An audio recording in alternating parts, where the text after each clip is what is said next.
déteste parler de dons pour parler de la médiumnité. D'abord parce que je trouve pas que ce soit un super cadeau. J'aurais choisi autre chose si vous voulez. Bonjour, je m'appelle Anne Tufigo, je suis médium, j'accompagne toutes celles et ceux qui ont perdu un être cher et je vais vous raconter aujourd'hui mon histoire pour Cosmo. Je viens d'un milieu tout à fait athée, cartésien, pragmatique, où il n'est pas question ni d'éducation religieuse ni spirituelle. J'ai eu une enfance très classique, si ce n'est que chaque soir, chaque nuit, je percevais des présences. Aujourd'hui, je les appellerais des entités, mais quand on a 7-8 ans, date des premières apparitions, on ne sait pas du tout ce à quoi on a affaire. J'avais très très peur de cela, j'avais pas du tout envie de voir toutes ces apparitions. Et parmi toutes ces apparitions, j'en ai reconnu une en particulier qui était ma grand-mère maternelle. Elle était dans un chagrin terrible et donc ça m'a à la fois émue, terrorisée. Et techniquement, une apparition, c'est une vision hologrammique, on va dire, d'un humain. Je sais tout de suite qu'il ne s'agit pas de présence humaine terrestre. En tout cas, je peux en dessiner les contours, je peux voir leur visage et je peux sentir aussi leurs émotions. On pose souvent la question de comment ça se passe une séance avec une médium. L'essentiel, c'est ce que les gens attendent de moi. On ne va pas chez le psychologue. Quand on va chez une médium, il faut vraiment bien se le dire.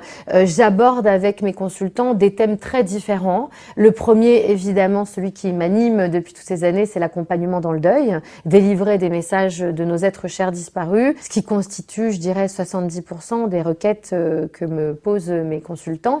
Mais il y a des thèmes qui sont tout à fait complémentaires, que sont évidemment l'éclairage de vie et l'exploration de ce qu'on appelle les annales akashiques, les vies antérieures. Les consultants qui viennent me voir vont certainement me confier des choses qu'ils n'ont même jamais confiées à leur propre famille, à leurs enfants.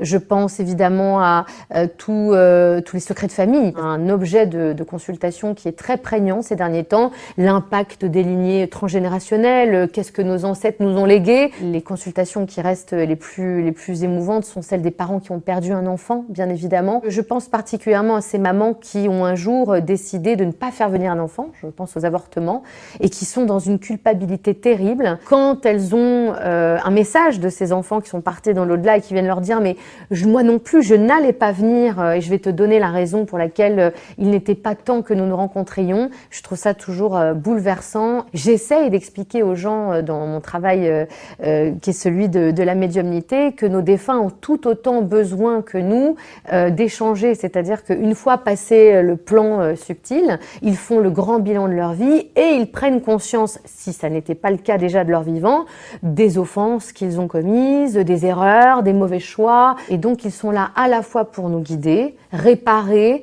et peut-être aussi demander le pardon. La médiumnité, c'est une faculté, c'est un outil, c'est comme un instrument de musique. J'arrive à pouvoir faire un peu de on-off. Mais évidemment, si mon esprit commence à vagabonder, si je suis un peu fatiguée, si ça m'ennuie ce qu'on me raconte, si je détecte chez mon interlocuteur un petit mensonge, c'est foutu. Et je reçois des informations que je ne souhaite pas toujours recevoir, ou des présences également qui se manifestent autour de moi. Je précise que je ne viendrai jamais voir quelqu'un contre son gré pour lui dire « dis donc, il y a ta grand-mère qui est là, on en parle ». Percevoir les pensées des autres, les défunts et avoir des informations que je ne souhaite pas avoir, je considère pas ça toujours comme un don, en revanche comme une faculté intuitive. Je pense que je suis arrivée avec des capacités extrasensorielles très développées, comme d'autres vont avoir des appétences pour être ingénieur, pour le calcul, les mathématiques. Mes meilleurs conseils avant d'aller voir un ou une médium. Je le répète avant toute chose, le CV ne fait rien à l'affaire, c'est une rencontre d'humains. Vous le sentez pas, déjà laissez-vous guider. Petit 2, on va pas voir son médium tous les 15 jours, ça n'a aucun sens.